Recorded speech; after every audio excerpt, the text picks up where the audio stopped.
इससे क्या सदन की गरिमा बन गई है? जो अभी कार्रवाई हुई है, मारपीट हुई है, उससे सदन की गरिमा बनती है क्या? आप खुद सोचिए कि सदन की गरिमा कब बनती है और किसकी जिम्मेवारी है सदन की गरिमा बनाए रखना और किसकी जिम्मेवारी है राज्यसभा या लोकसभा को चलाए रखना। तो इसमें आप सभी सोचिए, समझिए और अपने आप को जागरूक रखिए। जय हिंद, वंदे मातरम। आप देख रहे हैं हैप्पीनेस इंडिया और बात कर रहे हैं हम देश समाज की। देश समाज में आज बात करेंगे राज्यसभा में हाल ही में जो कुछ हुआ वो बहुत ही ज़्यादा शर्मसार था और इतनी बड़ी घटना होने के बाद अभी तक उसके ऊपर ना कोई कार्रवाई हुई है, ना कोई किसी तरीके का कोई अभी तक सूचना दी गई है। बात ये हुई कि राज्यसभा के अंदर विपक्षी दलों ने आरोप लगाया कि मार्शलों को बुलवाकर उनको मारा पीटा गया और उनको सदन से भगाया गया। बाहर आकर विपक्षी दलों ने और विपक्षी दलों के बहुत सारे नेताओं ने संसद मार्च भी किया, एक जुलूस भी निकाला जिसका विरोध प्रदर्शन करते हुए उन्होंने कहा कि अब तक की राज्यसभा के अंदर हुई सबसे बड़ी घटना है जिसको हम पुरजोर तरीके से खंडन करते हैं और इसकी जांच की मांग करते हैं। उसी दौरान हुआ क्या कि सरकार की तरफ से भी 8 मंत्री मौजूद हुए। उन्होंने प्रेस कॉन्फ्रेंस करके कहा कि राज्यसभा के अंदर बहुत ही गलत घटना हुई है और लोकतंत्र की हत्या हुई है। और उन्होंने कहा कि जो विपक्षी सांसद हैं उनके द्वारा गलत घटना की गई, इसलिए मार्शलों को वहाँ पे बुलवाना पड़ा और मार्शलों के साथ विपक्षी दलों के सांसदों ने मारपीट करी। अब दोनों ही तरफ से ये कहा जा रहा है कि मारपीट हुई है और लोकतंत्र की हत्या हुई है। तो इसका मतलब ये है कि लोकतंत्र तो कमज़ोर हो रहा है और लोकतंत्र की हत्या हुई है। इसमें तो जब दोनों ही कह रहे हैं, सत्ता पक्ष और विपक्ष पक्ष, तो कुछ और कहने को बनता नहीं है। अब ये है कि अगर दोनों ही एक तरीके का आरोप लगा रहे हैं कि वहाँ पे कोई घटना हुई है, मारपीट हुई है, तो इसकी जांच करा लेना, निष्पक्ष जांच कराना एक हक बनता है। दोनों तरफ से अपना एक निष्पक्ष कमेटी बना के एक जांच कर ली जाए। मगर अभी तक ऐसा कुछ नहीं हो रहा है। आरोप लगाए जा रहे हैं दोनों तरफ से। सांसदों का कहना है कि हमारी बातों को नहीं सुनी गई और जब हम एक बिल का विरोध करने लगे तो मार्शलों को बुलवा के जानबूझकर हमें सदन से बाहर धकेल के मारपीट करके उस बिल को पास कराने की कोशिश गई। उधर सरकार की तरफ से कहा गया कि नहीं, ऐसा कुछ नहीं है, सांसदों ने मार्शलों के साथ मारपीट की गई। तो सबसे पहला जो उद्देश्य है, सबसे पहला जो सवाल उठ के आता है वो ये है कि संसद, जो कि भारत देश की सबसे बड़ी पंचायत है, उसके अंदर इतनी ज़्यादा फोर्स की जरूरत क्या है? मार्शल को इतने, जो देखा गया, कुछ एक वीडियो फुटेज सामने आई है, उसमें मार्शलों की संख्या लगभग जो वहाँ के मौजूद सांसद है उससे ज़्यादा दिख रही है। तो राज्यसभा जो बनी हुई है, लोकसभा जो बनी हुई है, वो बनती है देश के कानून पारित करने के लिए, ना कि मारपिटाई के लिए, ना कि इस तरीके के सीना जप्ती के लिए।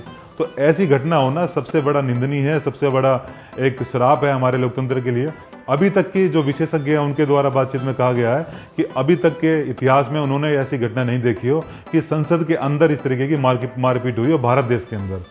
हाँ, किसी बिल को लेकर विरोध प्रदर्शन रहा है, नारेबाजी होती है, कोई कागज़ फाड़े जाते हैं, इस तरीके के बिल को फाड़ा जाता है, वो घटना हुई है। पर मारपीट और इस तरीके से धक्का मुक्की होना, ऐसे ही कुछ नज़ारा अभी कुछ दिन पहले बिहार सदन के अंदर देखा गया था। वहाँ पे तो बाकायदा जो मार्शल और पुलिसकर्मियों द्वारा सदन के अंदर ही विधायकों को घुसे मारे गए, घसीटते हुए बाहर लाया गया और उसके बाद उनके साथ जो बेइज्जती की गई वो एक अनोखा ही नज़ारा था। हालांकि बाद में बिहार सदन में स्पीकर के द्वारा ये माना गया कि हाँ, हमसे गलती हुई है और ऐसी घटना नहीं होनी चाहिए थी। तो ऐसी कुछ कार्रवाई सदस्यों के साथ जो घटना हुई है उसके ऊपर भी कुछ की जाएगी, ऐसा कुछ जांच की जाएगी जिससे निकल के आए कि कौन सच बोल रहा है, कौन गलत बोल रहा है।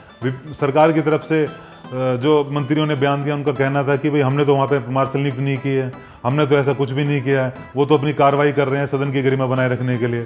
तो सोशल मीडिया और व्हाट्सएप यूनिवर्सिटी और ये इधर उधर की चीज़ों से निकल के सच और को स्वीकार करें और सच्चाई को सामने ला के उसको आप भी बताएं और हम भी बताएंगे।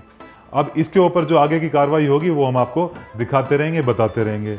अभी कल जो राहुल गांधी और विपक्षी दलों ने बाहर निकलकर मोर्चा निकाला और सरकार के खिलाफ नारेबाजी की, वो हमने आपको बताया। और जंतर मंतर पे जाकर जिस प्रकार उन्होंने आंदोलन करा और ये सारी परिस्थितियों को लेकर बखान किया, वो सारी बातें भी आपको बता दी गई है। इसके अलावा अब जो आगे का विषय है वो देखने वाली बात यह है कि क्या इसके ऊपर कोई कार्रवाई होती है, क्या कोई जांच कमेटी बैठती है जो एक निष्पक्ष तरीके से जांच करके ये बताए कि नहीं, ये चीज़ गलत थी, सांसदों का आचरण गलत था, या फिर सरकार के द्वारा उठाया गया ये कदम गलत था जो मार्शलों के द्वारा वहाँ पे मारपीट की गई या मारपीट हुई, जो भी हुआ। एक वीडियो फुटेज जो सामने आई है वो कैसे सामने आई, सिर्फ एक ही हिस्सा क्यों सामने आया, वो भी एक देखने वाली बात है। राज्यसभा की कार्रवाई का अगर कोई वीडियो फुटेज कोई जारी करता है तो वो कैसे जारी कर सकता है, तो ये सब देखने वाली बात है। क्योंकि ये सरकारी संपत्ति है, क्योंकि सरकार के अंदर के अधीन की कार्रवाई हो रही है, तो उसको कैसे जारी किया जाता है, कौन जारी करता है, ये सारी विचाराधीन है। तो इन सभी बातों को गौर करते हुए आप अपना कदम उठाइए, अपने विवेक का ध्यान देते हुए, हम भारत के लोकतंत्र में आ रही उतार चढ़ाव को देखते हुए अपना आवाज़ उठाने का कर्तव्य महसूस करें और आगे देश समाज की बात देखते रहें और भारत देश के आने वाले चुनाव की और जितनी भी गतिविधि है उनको पूरी तरीके से आपके पास पहुंचाने के लिए प्रतिबद्ध हैं हम। हमारे देश समाज के कार्यक्रम और अन्य कार्यक्रम आपको सारी जानकारी लगातार पल पल की अपडेट देते रहेंगे। जय हिंद।